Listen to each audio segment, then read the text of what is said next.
ഒരു പുതിയ വീട് പണിയാനായിട്ട് പോവുകയാണ്.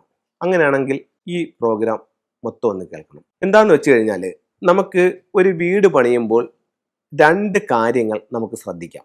ഒന്നെന്ന് പറയുന്നത് വാസ്തുപ്രകാരം ഈ വീട് വളരെ കറക്റ്റ് ചെയ്ത് ചെയ്യാം. കാരണം നമ്മളൊരു പുതിയ വീട് വെക്കുകയാണ്. അപ്പോൾ വാസ്തുവിൽ മെയിനായിട്ട് പറയുന്നത് എന്താണ്?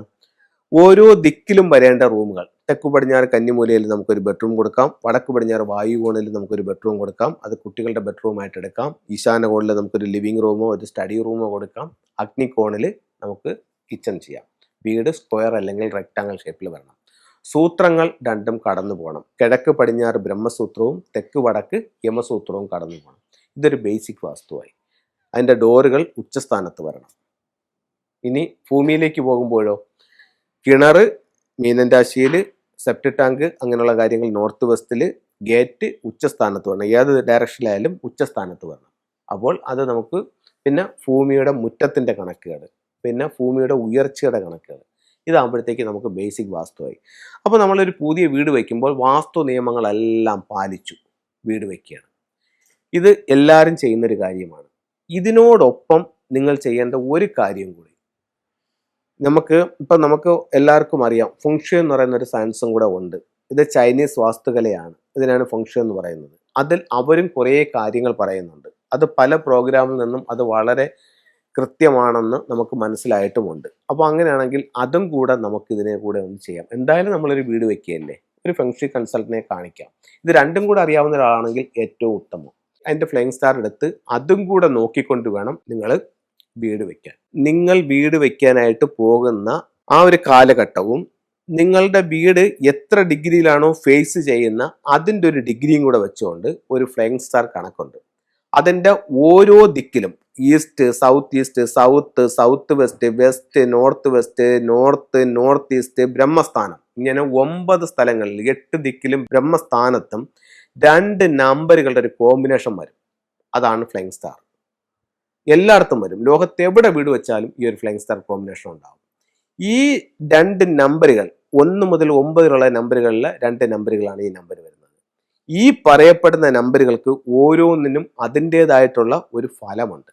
അത് കൃത്യം അതാത് സ്ഥലത്ത് ആ ഒരു സ്റ്റാറിന്റെ സ്വാധീന വലയത്തിലായിരിക്കും. ഇപ്പം ഈസ്റ്റ് എന്ന് പറയുന്ന ഒരു 45 ഡിഗ്രി, ഇതിനകത്തൊരു എനർജി ഉണ്ടാവും. ഇത് ഈ ഫ്ലൈയിങ് സ്റ്റാർ നമ്പറിന്റെ എനർജി എന്താണോ അതായിരിക്കും. അടുത്ത 45 ഡിഗ്രിക്കകത്ത് സൗത്ത് ഈസ്റ്റിലും അതിൻ്റെ ഒരു എനർജി ഉണ്ടായിരിക്കും. അടുത്ത 45 ഡിഗ്രി സൗത്തിലും അതിൻ്റെ ഒരു എനർജി ഉണ്ടായിരിക്കും. അങ്ങനെ ഈ 8 ദിക്കിലും ഈ 45 വീതം വരുന്ന ആ ഒരു 45 ഡിഗ്രിക്കകത്ത് അതിൻ്റെ 2 നമ്പറുകളുടെ ഒരു കോമ്പിനേഷൻ്റെ ഒരു റിസൾട്ട് അവിടെ ഉണ്ടാവും. അത് ബ്രഹ്മസ്ഥാനത്തും ഉണ്ടാവും. ഇപ്പോൾ ഒരു ഉദാഹരണം പറയാം. നിങ്ങളുടെ വീടിൻ്റെ എൻട്രൻസ് കിഴക്കോട്ടാണ്. അപ്പോൾ നിങ്ങളുടെ വീടിൻ്റെ മധ്യഭാഗത്താണ് നിങ്ങളുടെ വീടിൻ്റെ മെയിൻ ഡോർ നിൽക്കുന്നത്. നോർത്ത് ഈസ്റ്റ് ഭാഗത്തും എനർജി ഉണ്ട്, ഈസ്റ്റിലും എനർജി ഉണ്ട്, സൗത്ത് ഈസ്റ്റിലും എനർജി ഉണ്ട്. ഉദാഹരണം പറയാണ്, നോർത്ത് ഈസ്റ്റിൽ വരുന്ന സ്റ്റാർ എന്ന് പറയുന്നത് 4-3 ആണ്. നിങ്ങളുടെ വീടിന്റെ പ്രധാന വാതിൽ ആ നോർത്ത് ഈസ്റ്റ് ഭാഗത്ത് കൊണ്ട് വെക്കുകയാണെങ്കിൽ, എല്ലാ വീട്ടിന്റെ അല്ല, ഇതിന്റെ ഫ്ലൈയിങ് സ്റ്റാറിന്റെ കണക്കനുസരിച്ച് ഒരു വീട്ടിന്റെ കാര്യം ഞാൻ പറയുകയാണ്. അപ്പോൾ നോർത്ത് ഈസ്റ്റ് ഭാഗത്ത് 4-3 വരുന്ന ഒരു കോമ്പിനേഷനിലാണ് നിങ്ങളുടെ എൻട്രൻസ് കൊണ്ട് വെക്കുകയാണെങ്കിൽ അവിടെ നിൽക്കുന്ന സ്റ്റാർ ഏതാണ്? 4-3 ആണ്. ഈ വീട് എപ്പോഴും കലഹമുള്ളൊരു വീടായിരിക്കും. ആ കോമ്പിനേഷൻ നിങ്ങളെ ബാധിച്ചു. അതേസമയം ഈസ്റ്റിൽ നിൽക്കുന്ന സ്റ്റാർ 88 ആണെന്ന് വെച്ച് കഴിഞ്ഞാൽ ശരിക്ക് പൈസ വരുന്ന വീടായിരിക്കും. അതേസമയം സൗത്ത് ഈസ്റ്റിലാണ് ഇതിൻ്റെ എൻട്രൻസ് എന്ന് വെച്ചോ, അവിടെ വരുന്നൊരു കോമ്പിനേഷൻ 25 ആണെന്ന് വെച്ചോ, വീട് വെച്ച അന്ന് മുതൽ ഈ വീട് നഷ്ടത്തിലായിരിക്കും. അപ്പോൾ വ്യക്തമായും ഓരോ ദിക്കിലും വരുന്ന നക്ഷത്രം നിങ്ങളുടെ ജീവിതത്തെ എങ്ങനെ സ്വാധീനിക്കുന്നു എന്ന് നമുക്ക് കറക്റ്റ് പറയാൻ പറ്റും. അപ്പോൾ നമ്മൾ വീട് വെച്ചില്ല, വീടിൻ്റെ ഒരു ഔട്ടർ ലൈൻ കിട്ടിയതേ ഉള്ളൂ. ഇപ്പോഴത്തേക്ക് ഈ സമയത്താണെങ്കിൽ നമുക്ക് എന്ത് ചെയ്യാൻ പറ്റും? ഈ കോമ്പിനേഷനിൽ നല്ല കോമ്പിനേഷൻ കിട്ടുന്ന സ്ഥലത്ത് നമ്മൾ മെയിൻ എൻട്രൻസ് ആക്കി കൂടെ ആക്കാമല്ലോ. അപ്പം ആ രീതിക്ക് എൻ്റെ ഫ്ലൈയിങ് സ്റ്റാർ എടുക്കാം. ഇനി നമ്മൾ റൂമുകളിലേക്ക് പോയപ്പം സൗത്ത് വെസ്റ്റിൽ ഉള്ളൊരു സ്റ്റാർ അതൊരു 7-9 ആണെന്ന് വെച്ചോ. അതേസമയം നോർത്ത് വെസ്റ്റിൽ ഒരു 9-7 ആണെന്ന് വെച്ചോ. അങ്ങനെയാണെങ്കിൽ വാസ്തുവിൽ സൗത്ത് വെസ്റ്റിലെ റൂം ഉപയോഗിക്കാൻ പറയുന്നു, പക്ഷേ ഫെങ്ഷുയിൽ നോർത്ത് വെസ്റ്റിലെ 9-7 റൂം ഉപയോഗിക്കാൻ പറയുന്നു. ആ 9-7 റൂം ആയിരിക്കും പ്രോസ്പെരിറ്റി കൂടുതൽ.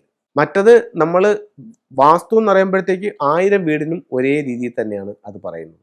ഫെങ്ഷുയിൽ അങ്ങനെയല്ല. ഫംഗ്ഷനിൽ ഈ ഇതനുസരിച്ചിട്ട് കോമൺ ആയിട്ടുള്ള കാര്യങ്ങളാണ് ഞാൻ പറയുന്നത്. 1000 വീടിന്റെ കാര്യങ്ങൾ പറഞ്ഞ് കോമൺ ആയിട്ടുള്ള കാര്യങ്ങളാണ് പറയുന്നത്, അല്ല ഉള്ളറകളുടെ കാര്യങ്ങളല്ല പറയുന്നത്. ഉള്ളറകളിലെ ചുറ്റളവും മറ്റുള്ള എല്ലാവരും വ്യത്യാസം ഉണ്ടാവും. അതിൽ ബാല്യം, കൗമാര, യൗവനം എന്നൊക്കെയുള്ള കണക്കുണ്ട്. ഞാൻ പറയുന്നത് കോമൺ ആയിട്ടുള്ള കാര്യം. ഇപ്പൊ കോമൺ ആയിട്ട് തെക്ക് പടിഞ്ഞാറ് നിങ്ങൾ എന്തെടുക്കൂ? തെക്ക് പടിഞ്ഞാറ് മാസ്റ്റർ ബെഡ്റൂം ആക്കൂ, തെക്ക് കിഴക്ക് അഗ്നികോൺ അടുക്കളയാക്കൂ, അങ്ങനെ പറയുന്നതിൽ ഞാൻ പറഞ്ഞതാണ്. അപ്പോൾ ഈ പറയുന്ന സ്റ്റാർ അതിന്റെ കറക്റ്റ് റിസൾട്ട് കാണിക്കും. പോട്ടെ, നിങ്ങളൊരു 5-2 കോമ്പിനേഷനിലാണ് കിടക്കുന്നതെങ്കിലോ ആ റൂം ടോട്ടൽ ലോസ് ആയിരിക്കും. നിങ്ങൾ കിടക്കുന്ന അന്ന് മുതൽ നഷ്ടങ്ങളായിരിക്കും. അപ്പോൾ നിങ്ങളൊരു പുതിയ വീട് വെക്കുമ്പോൾ വാസ്തുവും ഫെങ്ഷിയും കൂടെ നോക്കി കറക്റ്റായിട്ട് നിങ്ങൾ പണി കഴിപ്പിക്കുക. ഒരുപാട് നേട്ടങ്ങളോട് കൂടി ആ വീട്ടിൽ താമസിക്കാനായിട്ട് നിങ്ങൾക്ക് സാധിക്കും. ഇത് വളരെ ശ്രദ്ധിച്ച് ചെയ്യേണ്ട ഒരു കാര്യമാണ്. വളരെ സിമ്പിളാണ്. ചൈനീസ് വാസ്തുകലയായ ഫെങ്ഷു പ്രകാരം 4 ദിക്കുകൾ 4 സ്വർഗീയ മൃഗങ്ങളാൽ സംരക്ഷിക്കപ്പെടുന്നു. കിഴക്ക് വശത്ത് ഒരു പച്ച ഡ്രാഗൺ, തെക്ക് വശത്ത് ഒരു ഫീനിക്സ് ബേർഡ്, വടക്ക് വശത്ത് ഒരു ആമ, പടിഞ്ഞാറ് വശത്ത് ഒരു വൈറ്റ് ടൈഗർ. ഇത് നല്ലൊരു വാസ്തുദോഷ പരിഹാരമായി ഫെങ്ഷുവിൽ കണക്കാക്കുന്നു. വീട് പണിഞ്ഞപ്പോഴത്തേക്ക് അതിന്റെ സ്റ്റെയർ കേസ് ആന്റി ക്ലോക്ക് വൈസിലായിപ്പോയി. ഇനിയിപ്പോൾ അത് മാറ്റാനായിട്ട് നിങ്ങളെ കൊണ്ട് പറ്റുന്നില്ല. നമുക്ക് ഒരു സ്വസ്തിക്കിന്റെ സിമ്പിൾസ് വെച്ചുകൊണ്ട് അതിനെ ഒന്ന് കറക്റ്റ് ചെയ്യാൻ പറ്റും. ഇത് ഇൻഗോട്ടാണ്, സ്വർണ്ണക്കട്ടി. അവരുപയോഗിച്ചിരുന്ന ഒരു ചൈനീസ് ഉപയോഗിച്ചിരുന്ന സിമ്പിൾസ് ആണ്. ഇത് നിങ്ങളുടെ ക്യാഷ് ബോക്സിൽ വെക്കാം. അതിനോടൊപ്പം ഗോൾഡ് കോയിൻസ്, ഇത് സ്വർണ്ണമൊന്നുമല്ല, ഗോൾഡ് കളർ പ്ലേറ്റ് ചെയ്തിരിക്കുന്ന കോയിൻസ്, ഗോൾഡ് കോയിൻസ്. ഇത് കോപ്പർ കോയിൻസ്. ഇതിൻ്റെ ഒരു കോമ്പിനേഷൻ. ഗോൾഡ് നമ്മളെ സമ്പത്തിനെ നിലനിർത്താനും കോപ്പർ നമ്മളിലേക്ക് സമ്പത്ത് വരാനും. ഇത് നമുക്ക് ക്യാഷ് ബോക്സിലോട്ട് സൂക്ഷിക്കാം. അടുത്തത് സിട്രിൻ്റെ സ്റ്റോൺ, വെൽത്തിനെ അട്രാക്ട് ചെയ്യുന്ന സ്റ്റോൺസ് ആണ്. ഇത് നമുക്ക് ക്യാഷ് ബോക്സിലോട്ട് സൂക്ഷിക്കാം. ഇനി സിട്രിൻ്റെത് ബ്രേസ്ലെറ്റ് നമുക്ക് വാങ്ങിക്കാനായിട്ട് കിട്ടും. ഇപ്പം ഇതുപോലെ നമുക്ക് ബ്രേസ്ലെറ്റ് ആയിട്ട് കയ്യിൽ ധരിക്കാം. ആൺകുട്ടികൾക്കാണെങ്കിൽ അല്ലെങ്കിൽ പുരുഷന്മാർക്കാണെങ്കിൽ വലത് കൈയിലും, സ്ത്രീകൾക്കാണെങ്കിൽ ഇടത് കൈയിലും ധരിക്കാം. ഇനി ഇത് മൾട്ടി കളർ ബ്രേസ്ലെറ്റ് ആണ്. ഇത് എല്ലാ ആവശ്യങ്ങൾക്കും വേണ്ടിയിട്ട് നമുക്ക് ധരിക്കാവുന്നതാണ്. ആമമുദ്ര എന്ന് പറയുമ്പോഴത്തേക്ക് ഇപ്പം വളരെയധികം പ്രചാരം വന്നുകൊണ്ടിരിക്കുന്ന ഒരു ഇതാണ്. ഇപ്പോൾ എല്ലാവരും ആമമുദ്ര ഉപയോഗിക്കുന്നുണ്ട്. ആമമുദ്ര നമുക്ക് തൊഴിലിനും ദീർഘായുസിനും ഫംഗ്ഷനിൽ പറയുന്നുണ്ട്. അപ്പോൾ സ്ത്രീകൾക്കാണെങ്കിൽ ഇടത് കൈയിലും പുരുഷന്മാർക്കാണെങ്കിൽ വലത് കൈയിലും ആമമോതിരം ധരിക്കാവുന്നതാണ്. അപ്പോൾ എല്ലാവർക്കും എല്ലാ ഐശ്വര്യങ്ങളും ഉണ്ടാവട്ടെ എന്ന് പ്രാർത്ഥിച്ചുകൊണ്ട് നിർത്തുന്നു.